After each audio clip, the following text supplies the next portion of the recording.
Assalamualaikum, hi guys, I'm Ruth Alvadira.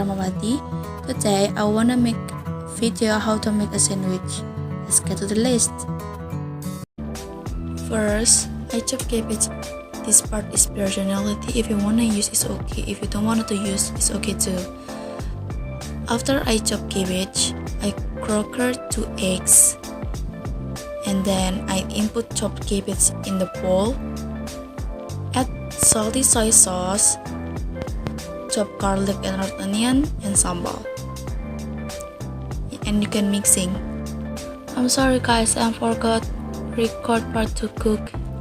Okay, next we are in sauce. You can add salty soy sauce, mayonnaise, chopped garlic, ketchup in the bowl, and you can mix it up. After you mix, spread sauce on the bread, put on cheese, and scramble egg with cabbage.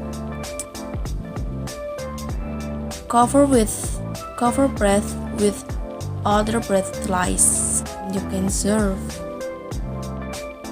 My mom said it is really nice. Bye guys. Wassalamualaikum warahmatullahi wabarakatuh.